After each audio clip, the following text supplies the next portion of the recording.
Alrighty, y'all. We should get started. We are at 12:02. I want to respect everybody's time and the space that we have created for y'all. Welcome to Intimate Care Products 101 webinar. It is great to be here today. But first, I want to turn it over to Jasmine, who will give instructions for our introduction. Thank you, Trenny. Hi, everyone. My name is Jasmine. I'm here on behalf of the CLC. I'm here to facilitate a space of language justice, and this just really means that we want to create a space where folks can speak and participate in the language of their hearts. We're going to be interpreting it to Spanish for this event. And so if you all are not fully bilingual in English and Spanish, I ask that y'all please select your language at the bottom of your screen. As soon as we finish this introduction, you'll see a globe pop up that says interpretation. You can click on that and just select the language that you want to listen in. If you're joining us from a cell phone or a tablet, this option is found on the menu with the three dots that says more. Either way, it's the same. Just select your preferred language. I ask that y'all just keep in mind your pace and your clarity. Just take your time with your words. Try not to rush too much. And if you need anything, I'm always available via the chat and happy to help that way. I'm going to repeat this in Spanish now. Hola, buenas tardes ya. Mi nombre es Yasmín. Estoy aquí de parte de la CLC para facilitar un espacio de justicia del lenguaje. Esto solo significa que queremos que todos puedan participar en el idioma de su corazón y en este taller vamos a interpretar al español. Así que si no son completamente bilingües en inglés y en español, por favor elijan su idioma preferido. En cuanto terminemos de dar estas instrucciones, vamos a encender esa función y van a ver un globo en la parte inferior de su pantalla que va a decir interpretación. Si nos acompañan desde una tableta, un celular, un aparato móvil, pueden encontrar esta opción en el menú con los tres puntitos que dice More o que dice Más. Igual es lo mismo, por favor seleccionen el idioma en el que prefieran participar. Cualquier cosa que se les ofrezca, me pueden mandar un mensaje por el chat. Solo les pido que tengan en mente su velocidad y que tomen su tiempo con sus palabras. Muchísimas gracias. Ya podemos comenzar. All right, thank you so much. We can go ahead and start interpretation.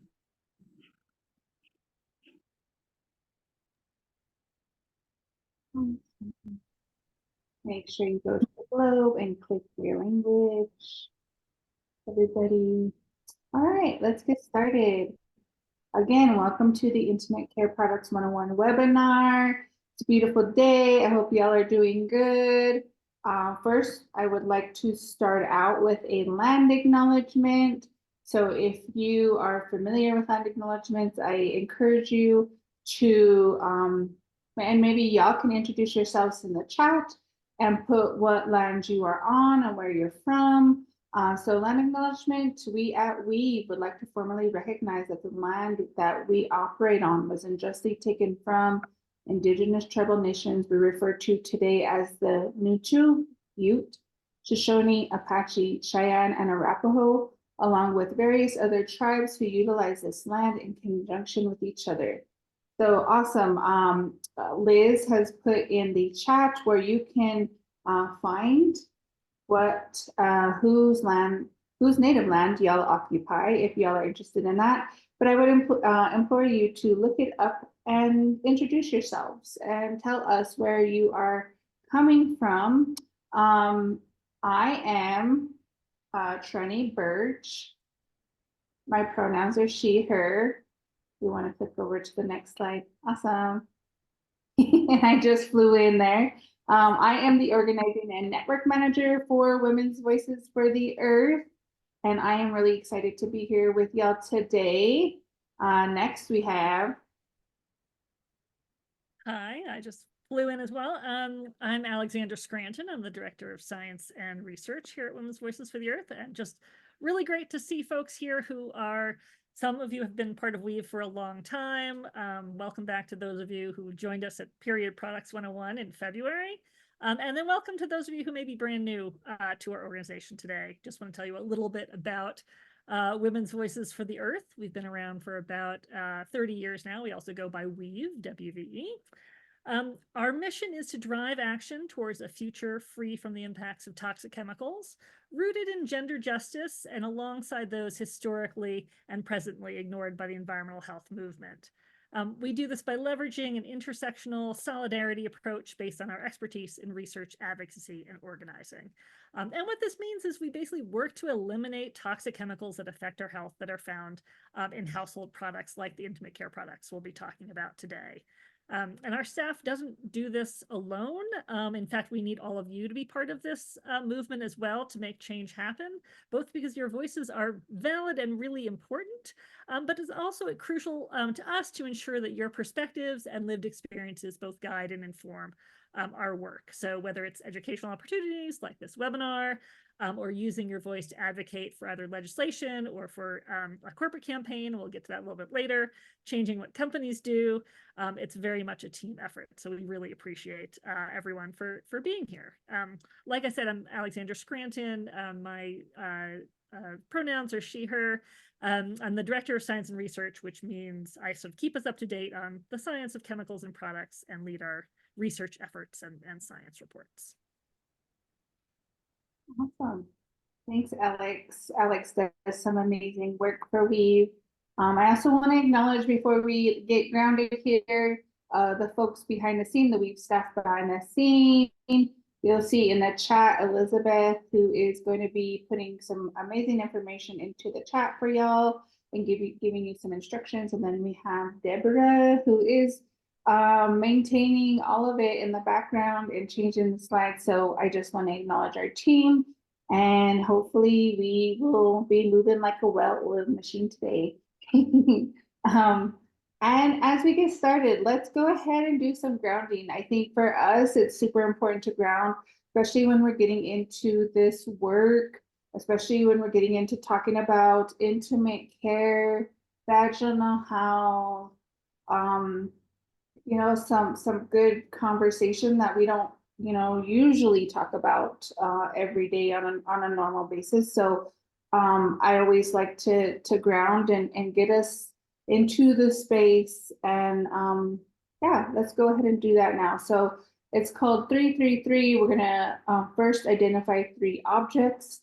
We're gonna identify 3 sounds, and then we're gonna move 3 body parts. So let's go ahead and get in our seat.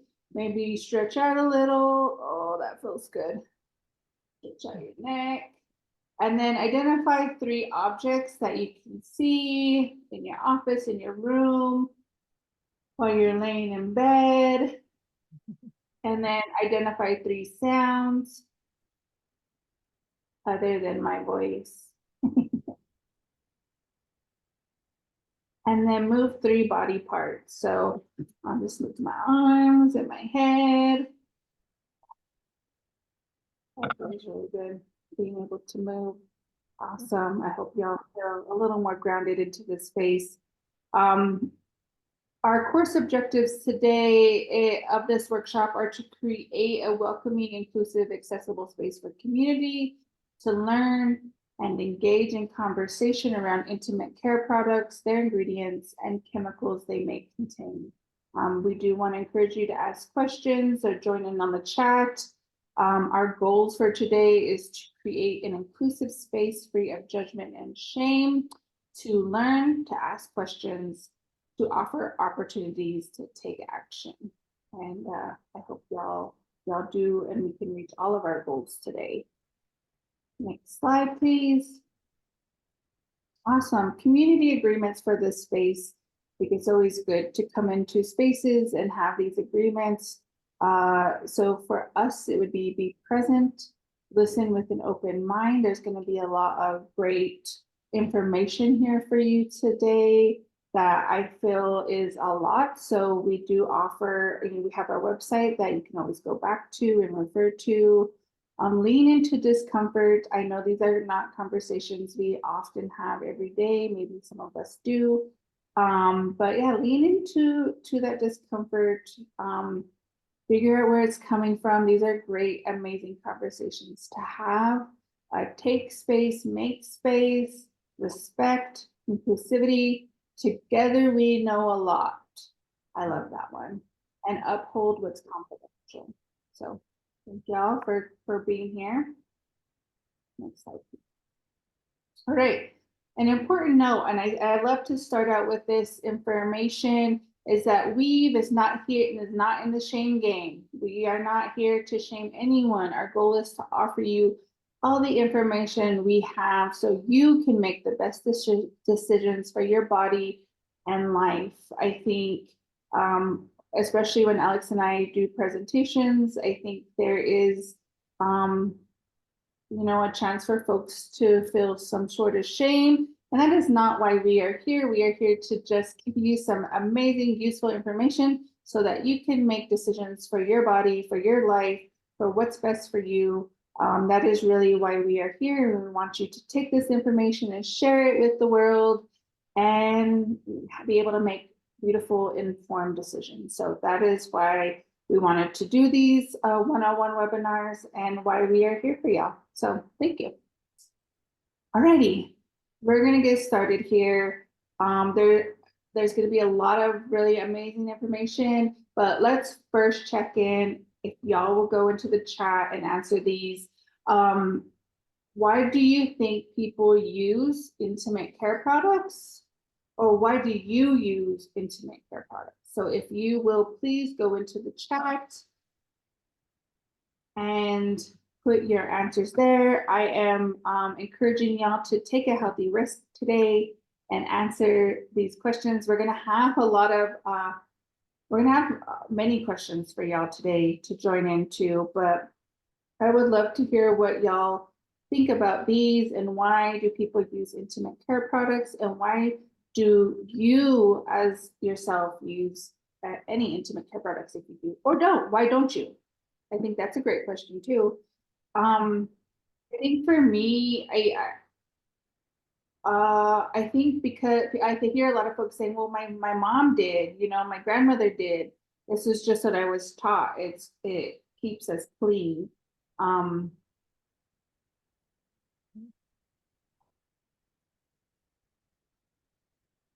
For hygiene, care, and comfort, we have in the chat. That's a good one.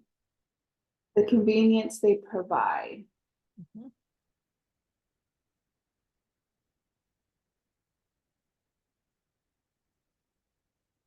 Everyone is afraid of odor.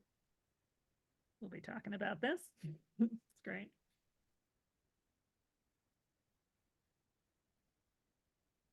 I feel others use for a top source of shame on odor. I use non-toxic personal lubricant for preventing irritation. There was another, personal hygiene objectives and self-care. So, absolutely. Awesome. I love these questions, and that's taking us right into the next section of our webinar. If we want to go ahead to the next slide. Awesome. Okay. I saw a question in the chat about can you define the spectrum of personal care products, and that's exactly what we're going to do now. And thank you for responses in the chat are totally great. And feel free if you have questions as I'm talking, feel free to put them in the chat as well. So what are intimate care products? This is the term that we use that has more historically been called feminine care or feminine hygiene. We prefer the term intimate care because we realize that that feminine care doesn't always work. I mean, there's products to define the spectrum. It's things like douches and washes, sprays, powders, wipes, all meant for the vulvar and vaginal area. We prefer the term intimate care. For one, feminine doesn't really work anymore. We recognize that not everyone with a vagina identifies as female or as feminine, so it kind of leaves folks out of the conversation.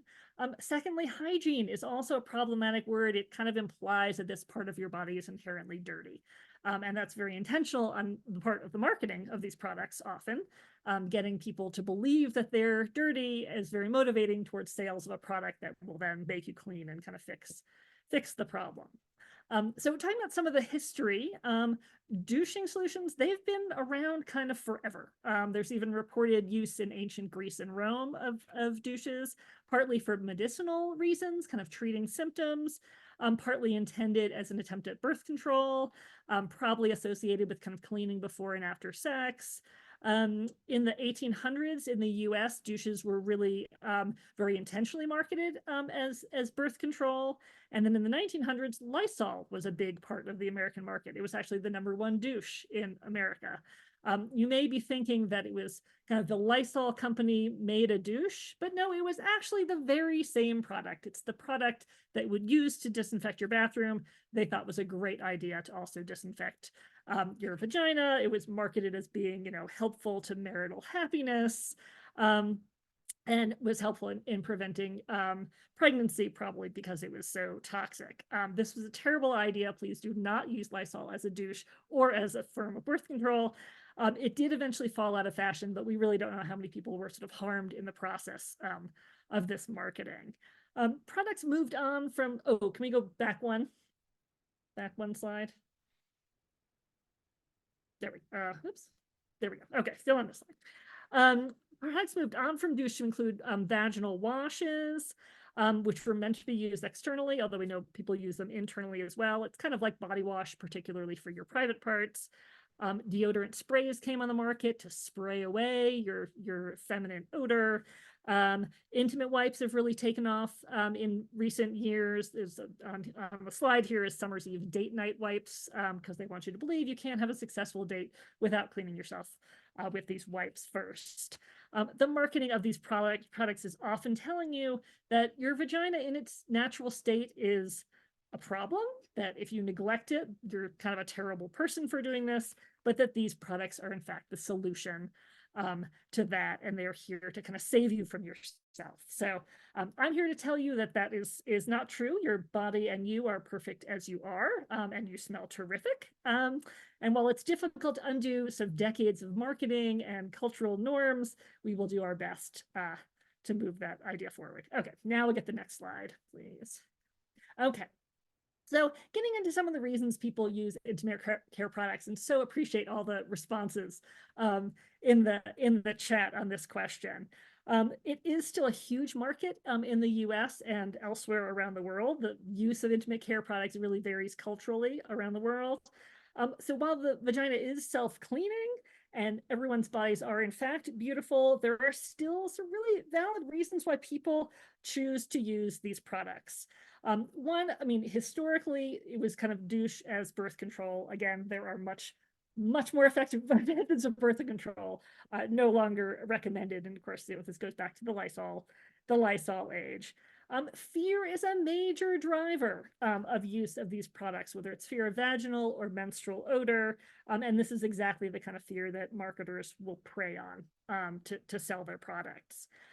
General bodily cleansing is a motivation. Either it's cleaning before or after sex, cleaning during or after menstruation. This, of course, there's a lot of significant cultural stigma associated both with sex and with menstruation, telling us that both these, otherwise natural processes are very shameful, and then we need to kind of get rid of the evidence that either one has occurred. Of course, they're fully natural and healthy processes, and there's no shame to be attached to them.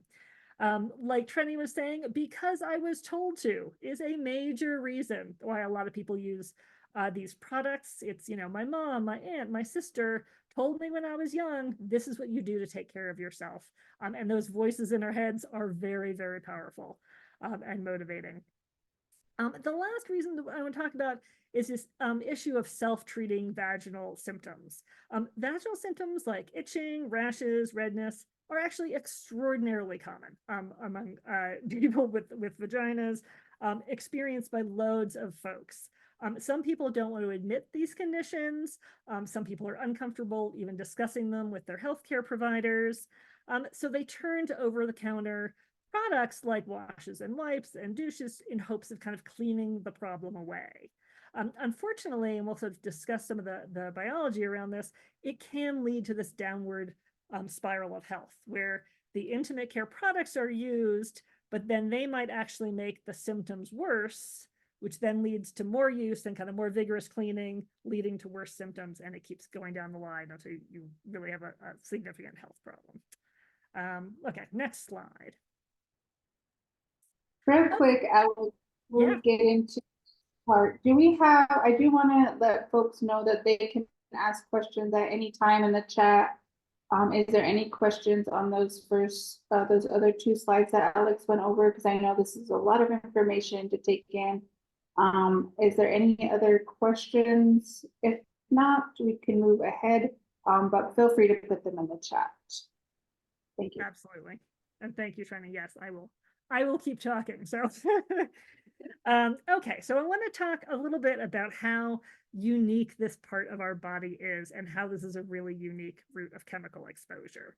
I work on a lot of toxic chemical exposure over the years. And generally when people talk about toxic chemical exposure, it's three things. It's either from ingesting toxic chemicals, which means we eat or drink something that has toxic chemicals in it. You've heard of a lot of people working on chemicals in food and water and that kind of thing.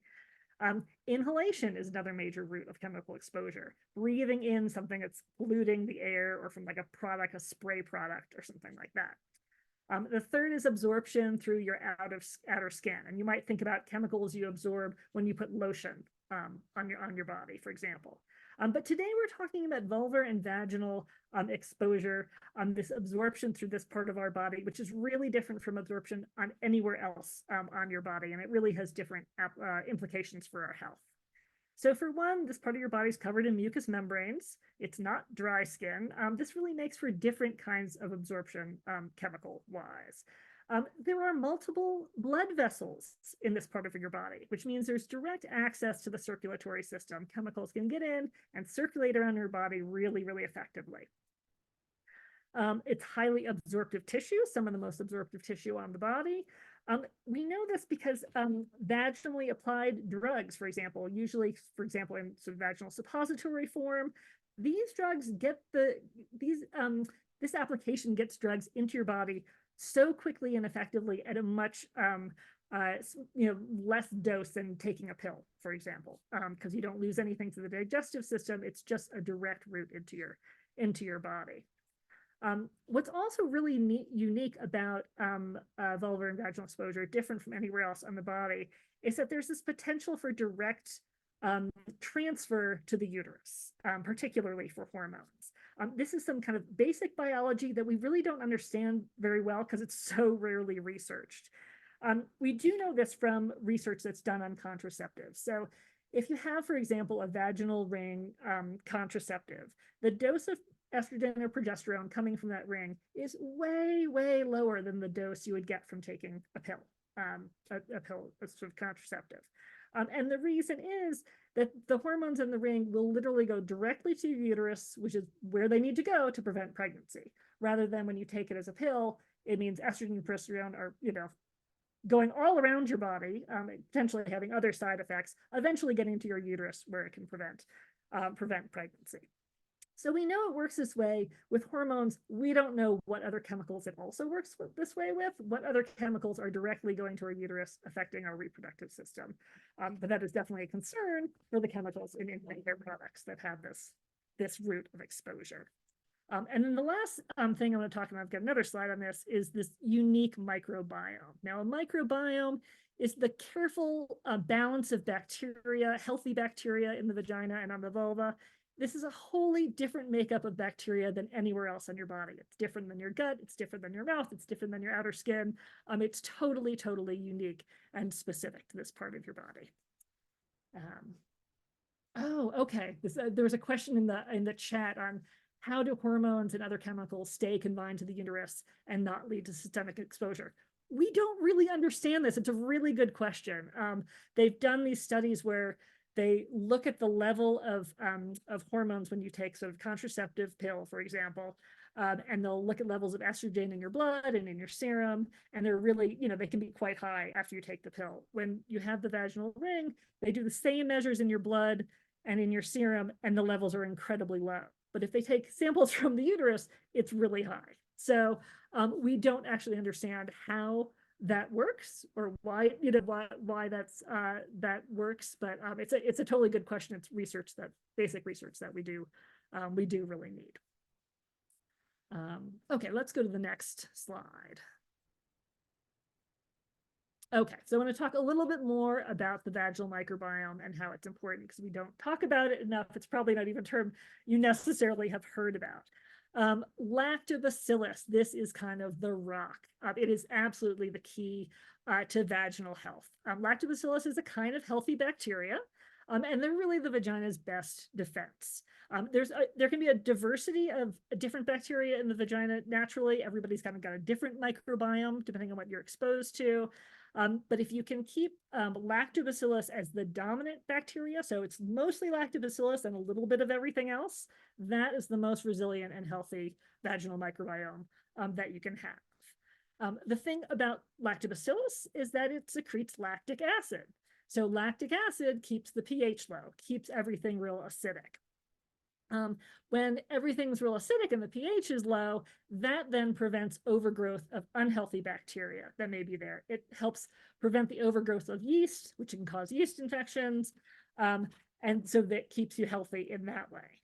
When you have this sort of preventing the overgrowth of these other bacteria, that reduces your susceptibility to sexually transmitted disease transmission, right? So if you are exposed to an STD, you are much less likely to actually contract the disease when you have a healthy vaginal microbiome, because it's kind of that defense system, and it's strong to keep those things at bay.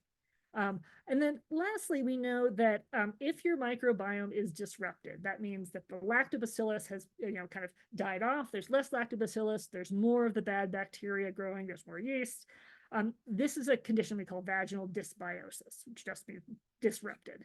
And this can greatly increase the risk of other serious health concerns. So things like PID, which is pelvic inflammatory disease, is associated with this condition. Preterm birth, if you have a disrupted microbiome when you're pregnant, bacterial vaginosis, and even several types of reproductive cancers seem to be associated with this disrupted microbiome. So it's really important. Lactobacillus are amazing on their own when they're kind of left to their own devices. We need to make sure we are not exposing these important lactobacillus to chemicals that could otherwise be harmful to them. Okay, next slide. Checking on questions. Okay, so now we're going to get into the meat of it, kind of these harmful chemicals in intimate care products. First, I must start with a disclaimer. There are almost no research studies out there that look at what happens to our bodies when we use intimate care chemicals with some of these specific chemicals. Like that kind of detailed research almost never gets done. The research dollars just don't go there. But the manufacturers of these products are basically claiming, by putting these products on the market, that they think these chemical exposures are just fine. We have a lot of concerns. We have a lot of concerns about whether or not some of these very potent chemicals are actually appropriate for these products, but we don't have research showing harm or showing safety because it's just never been done.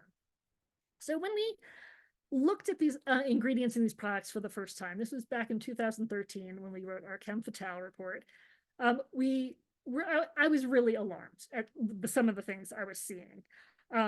It was really hard to fathom how manufacturers could put some of these ingredients and think it was okay in an intimate care product. And of course, once upon a time, I thought Lysol was a good idea, so maybe the bar's kind of low.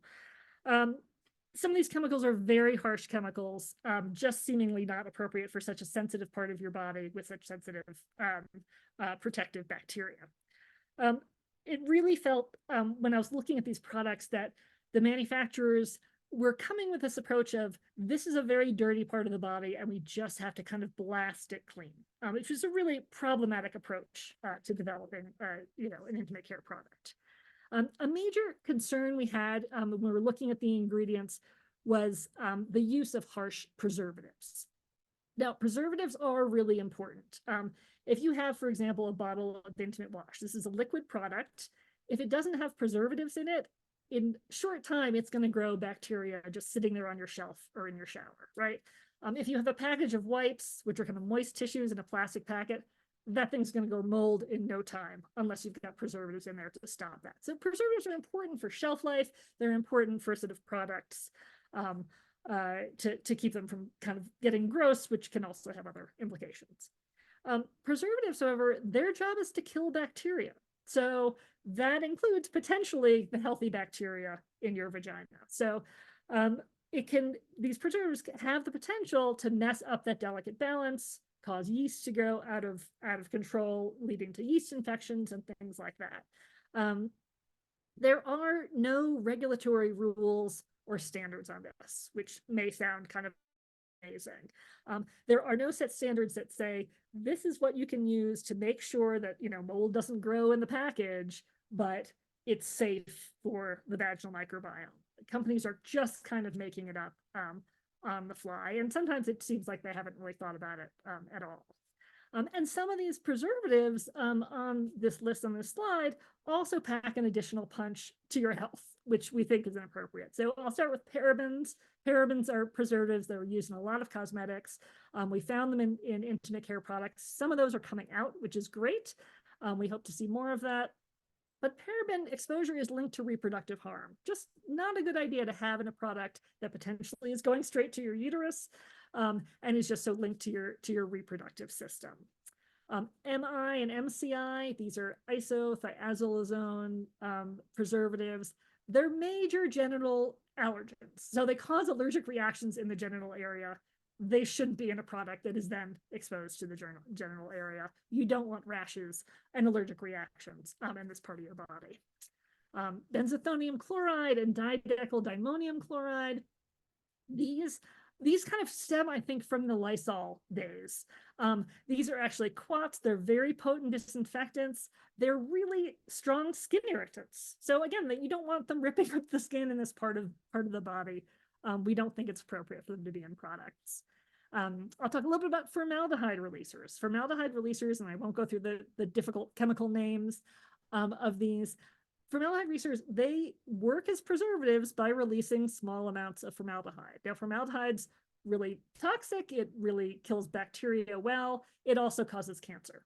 So it really raises the question, how much formaldehyde is too much formaldehyde, right? Do we want this cancer-causing chemical released in our vaginal area? Again, there's no research showing whether or not it's causing cancer, but we're concerned there should be a better, safer preservative to use in these products. Then there's this issue of other skin irritants. Octoxinol 9, this is a chemical we found in a lot of Summer's Eve products. Also, it seems to be coming out, which is great news. Octoxinol 9 is actually a potent spermicide. Now, what it means is if octoxinol 9 comes into interaction with sperm, the sperm's going to die, right? If you were hoping not to get pregnant, that's potentially some sort of added bonus, although certainly not effective as a birth control if that's what you're looking for in a vaginal wash. But if you are in fact trying to get pregnant and say you used a vaginal wash before sex, it might affect your fertility, right? You don't want to add the spermicide that you don't even know is a spermicide. There are no warnings letting you know that it's in there. And it also is very, very harsh on skin, particularly vaginal skin. Sodium lauryl sulfate, also an issue, not necessarily a spermicide, but very, very hazardous just to skin integrity, which is problematic in the vagina. And then lastly, boric acid, and I'll talk a little bit more about this. Boric acid is a known reproductive toxicant, not something you want to be exposed to when you are pregnant or even thinking about getting pregnant.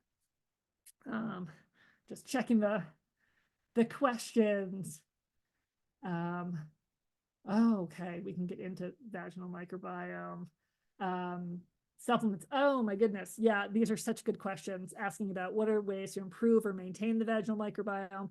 And then there are supplements. This is something that scientists are in fact working on. I mean, the best advice I can give you is to leave it alone as best you can. I mean, if you're at the stage of already having infections and things like that, then you have to see your doctor and look into drug options. But your best bet is trying to let the body recover itself as best it can.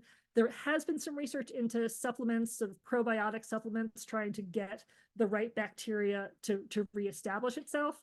And it's, we don't know which ones are the best ones, but there's definitely some intriguing emerging research on that. So hopefully there'll be more to come on that. But it can be tricky. Once it's disrupted, it can be tricky to get it back. Okay, let's go to the next slide. There is one more question. Are yeast infections from the microbiome being off? Oh, yeah. So that is one thing we're seeing when the microbiome is disrupted, and the lactobacillus level is low. Lactobacillus can actually prevent yeast from kind of proliferating. So when the lactobacillus is low and the biome is disrupted, yeast can grow, and if it grows out of control, that's when you get these yeast infections. So yes, absolutely. Okay, back to boric acid. And this is one I literally found out about this about two or 3 weeks ago. Found these new products made by Summer's Eve that said, look, new with boric acid. Here's the thing about boric acid. It is a registered pesticide. You can see the little tub there of boric acid, which kills roaches. Really good at killing ants and roaches. It's used in those traps. It may seem alarming that it's now found in intimate wash. But you may have heard of boric acid being used intravaginally. It's kind of a thing. There are boric acid vaginal suppositories, which are used. Now, they are used for a very specific condition. This is when there's either chronic bacterial vaginosis that simply doesn't go away, just continues, or yeast infections that are recurrent. The yeast infection comes, it goes away, it comes back, it goes away, it comes. And these are situations that are sort of out of control. Other drug treatments have failed. It is the drug treatment of last resort. It's kind of bringing out the big guns, right? You bring out the boric acid. A reason why it's kind of the last resort is that it is a known reproductive toxicant, right? They've looked at studies of women who have used it vaginally during their pregnancy, and those women have a higher risk of birth defects in their children. So there are always major warnings on boric acid suppositories not to be using this during pregnancy. No such warnings when you see it in intimate care washes. It's not a chemical that's for daily use. I mean, it's the big guns for a very specific condition, and it can be effective in some people, but it also, has that drawback of it can be very harmful, and should not be kind of normalized as a part of a wash. Just simply a bad idea. It's not for health maintenance. Okay, next slide. Okay, fragrance. And this could literally be like 10 slides. I could go on and on about fragrance, but I won't keep you here that long. Fragrance is used in a lot of intimate care products. Hold on one second. I do want to say, as you sort of peruse this slide and see kind of the depressing information on it, fragrance can smell fantastic. It can really have the power to evoke memories. It can make you feel good. It can make you feel comfortable. Sometimes it makes you feel like you're pampering yourself.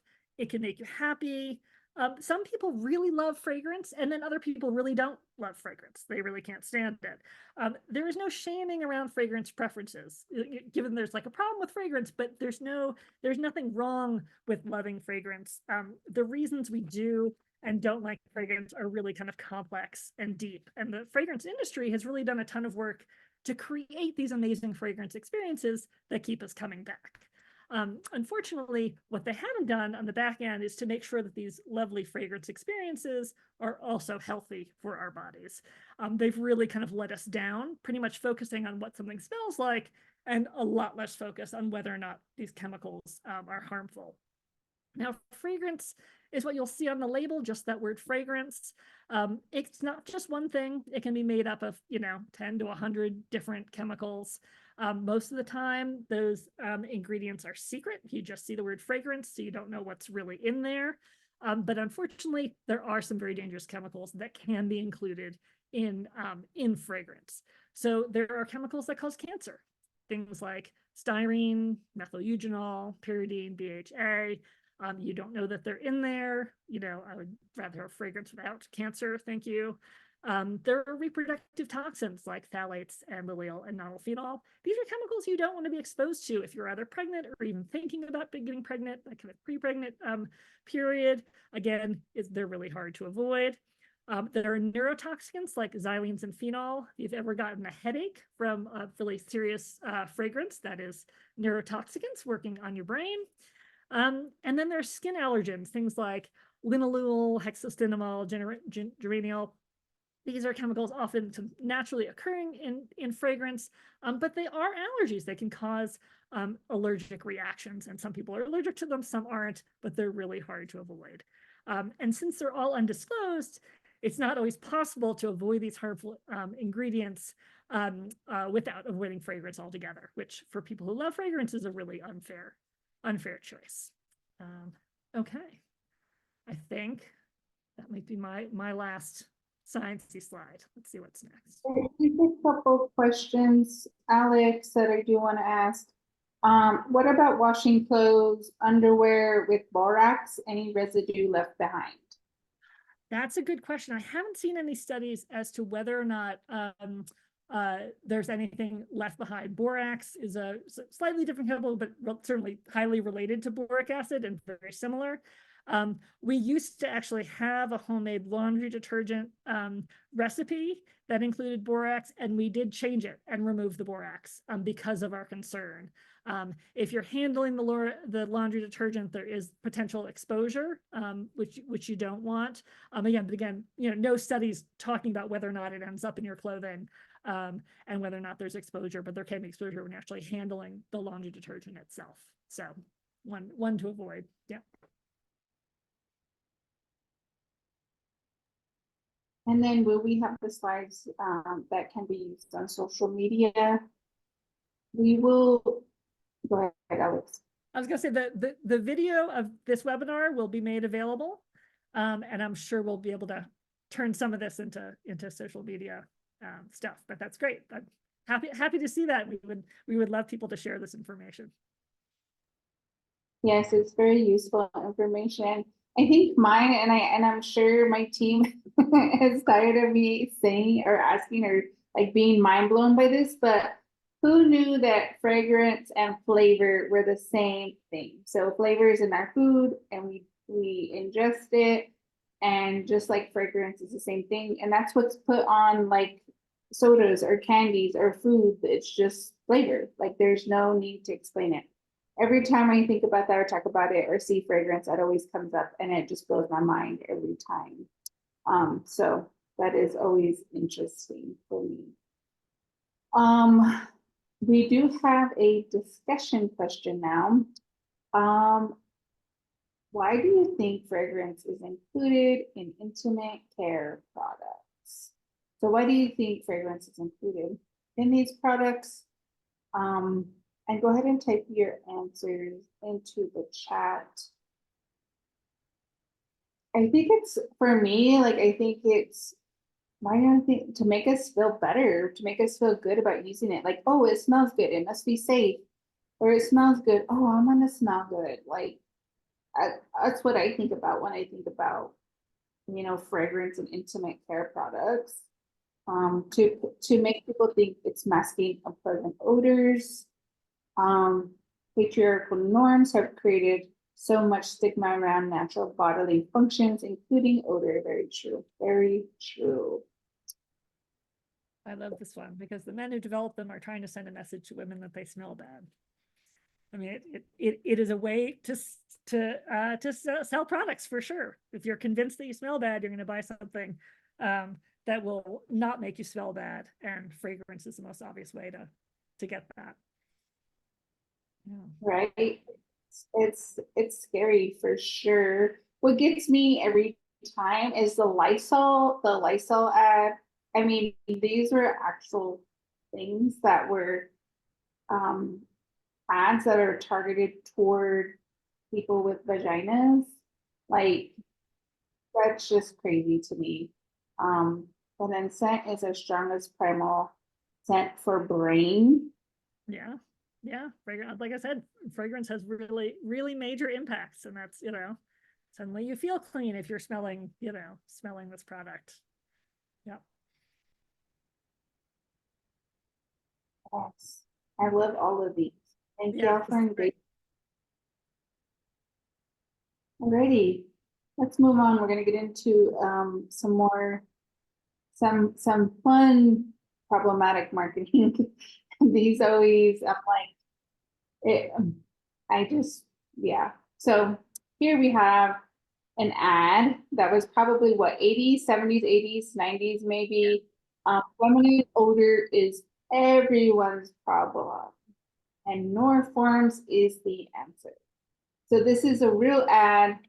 And so we have some questions here for y'all.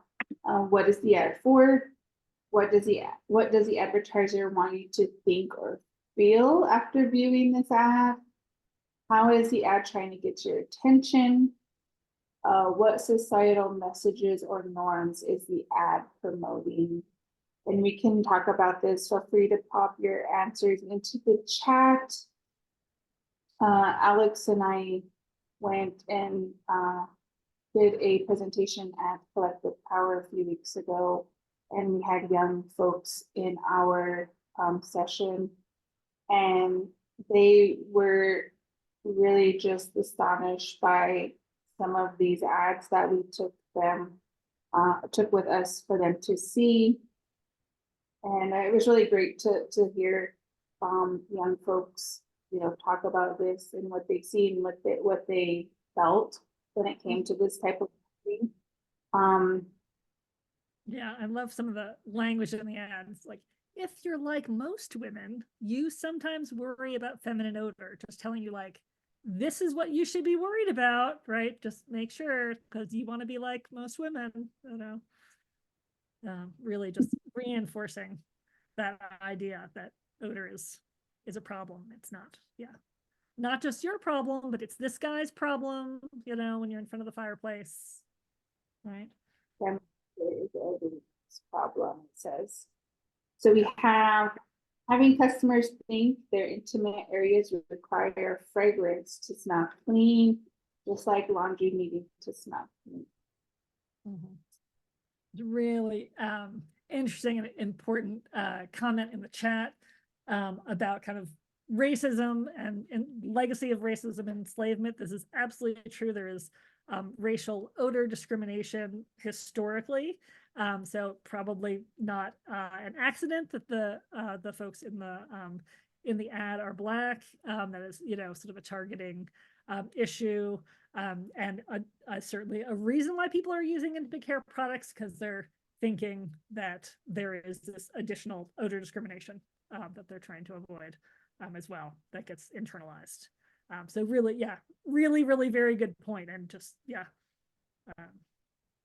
that historical stigma is there and significant. For sure. We can go to the next one. Alrighty, so more with problematic marketing. Unfortunately, the trickiest deodorant problem our girl has isn't under her pretty little arms. So what are your thoughts around this?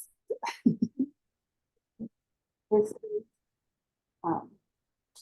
yeah. She looks so sad. Field of flowers. Yeah. It's like, again, you see that same, the real problem, as you very well know, because all of us know this in society, is, how to keep the most girl part of you, the vaginal area, free and fresh of any worry-making odors. Like, you should be worried about this odor, and we all know it. And here's the solution for you, right? Right. Is there any other questions? Like, we have a comment. Fortunately, we get to vote with our money and we get to not purchase these products once we know. Yes, very good point. Yep, absolutely. So here, And then, oh yeah, go ahead. Go ahead, Trini. Okay, I was gonna say, with this one, we can look at those ads and they're kind of funny and they look outdated, and you're just like, I can't believe they had, this is on Summer's Eve website today, right? And you realize it's certainly a little bit more subtle, not quite hitting you over the head, but it's, smell that? Neither do we, because here's this lovely, nearly naked woman. No one is smelling her because she is using Summer's Eve, and that is a good thing. They are the trusted, it's a must-have brand to control vaginal odor. So it's, again, it's telling you this vaginal odor exists. You need our product so that you are not being, you do not have this odor. So a little bit more subtle than, feminine odor is everyone's problem, but it's basically the same marketing even today, which is kind of amazing.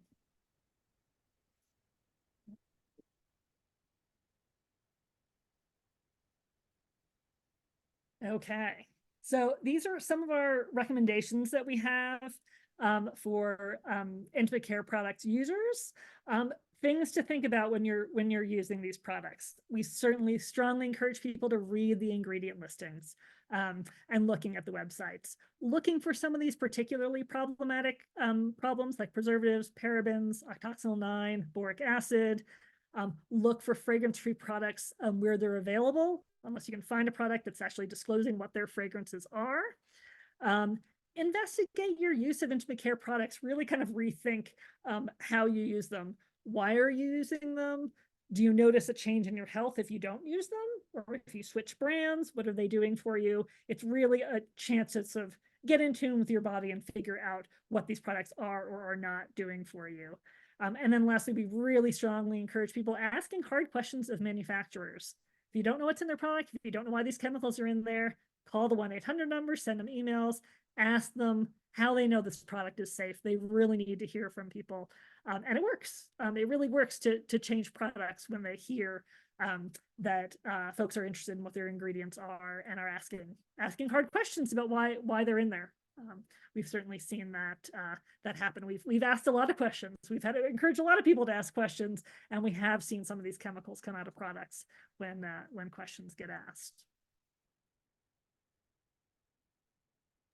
Alex, can you tell us, well, right now we're going to talk about it, but can you tell us a few more instances that we've has asked manufacturers or companies to take products out? Sure, yeah.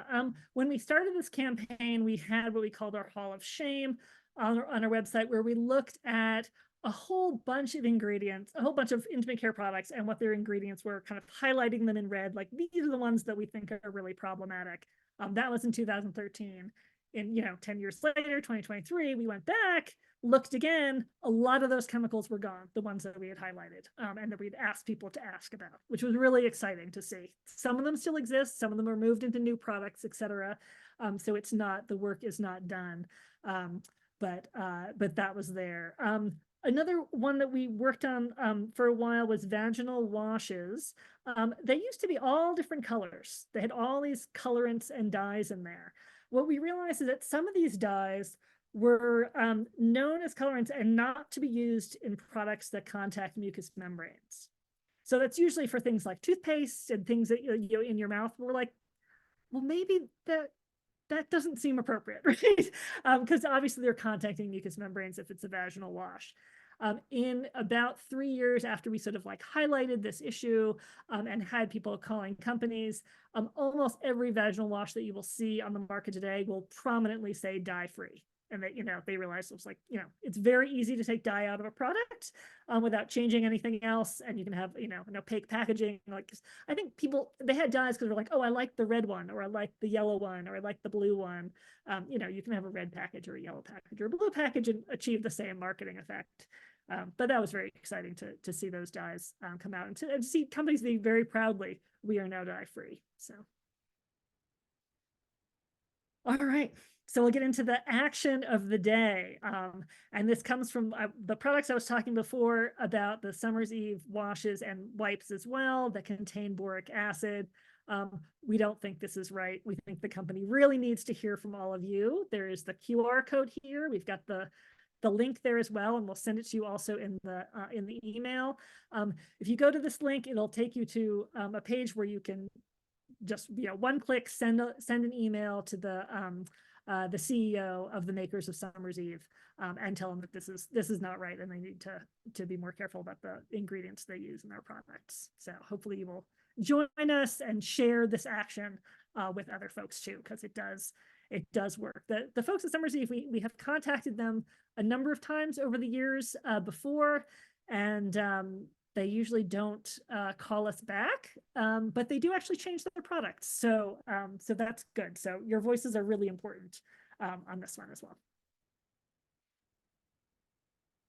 Alex, I do have a question. Does organic mean better? Because I know when we talked about the period products, organic didn't necessarily mean better. Right. You know, it is, it's tricky. You don't necessarily know.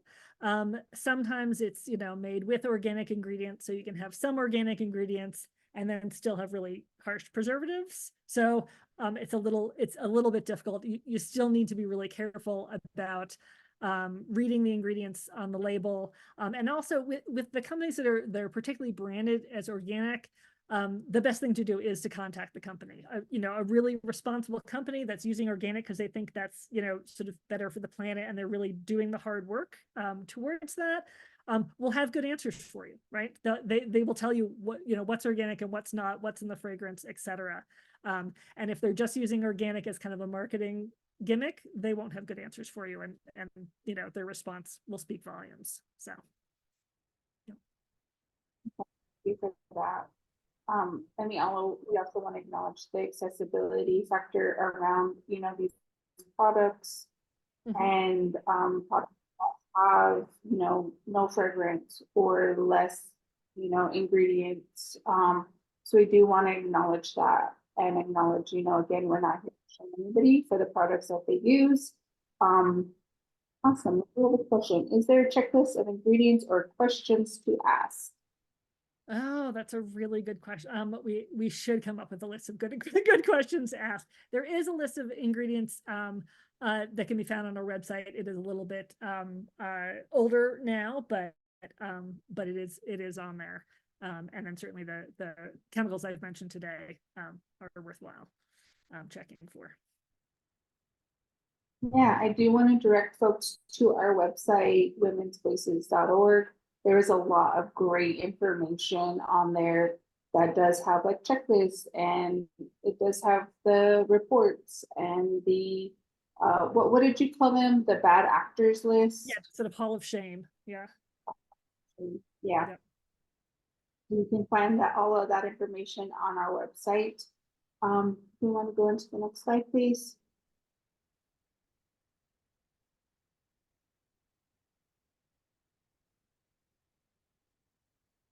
Yeah, and right now we have created an Intimate Care 101 toolkit for y'all. This is just a cute little packaged PDF that has information that we talked about today. More about stuff that is on our website that'll also give you links to like the full reports, talk about more about boric acid and Summer's Eve and what that looks like. Alex did a really great video around boric acid in these products and how you can take action on that. So the toolkit is linked into our chat, and it'll also be linked in the email after this webinar. So feel free to use that, share it, print it out, hang it up, you know, give folks all of the information. Because this is really important information to have that could affect, you know, our health in many different ways. Awesome. Next slide, please. Alrighty. So we have some raffle prizes from our awesome partner, Lovability.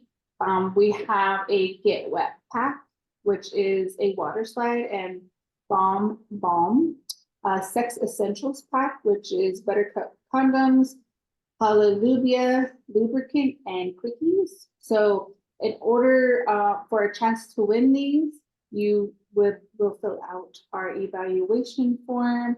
It has been put into the chat right now. You have until April 30th to fill out the eval form in order to win one or these great prizes, one or more of these great prizes. I mean, these are really great.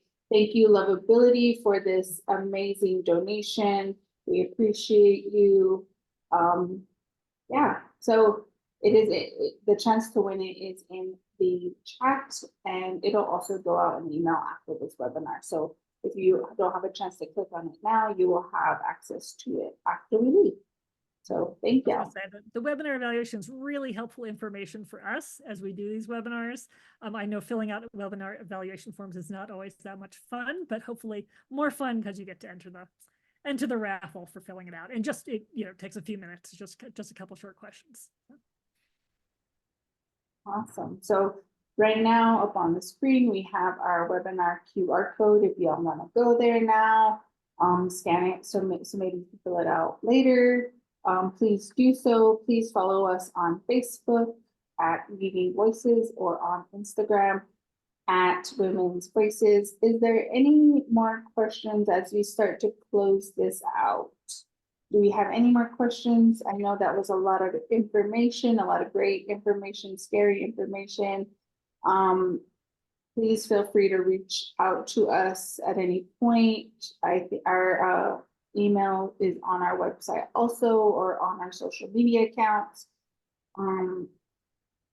Yeah, like we know this is just a lot, so we want to give everybody the chance to process this information. And please, yes, stay tuned to our upcoming webinar, which I think is Cleaning Products 101. We believe it'll be upcoming in September sometime, so the fall time. Please, yeah, invite folks that you know. Thank you for joining today. Enjoy the rest of your day. Have a great day. Have a great week. Thank you so much. Thank you so much. Bye.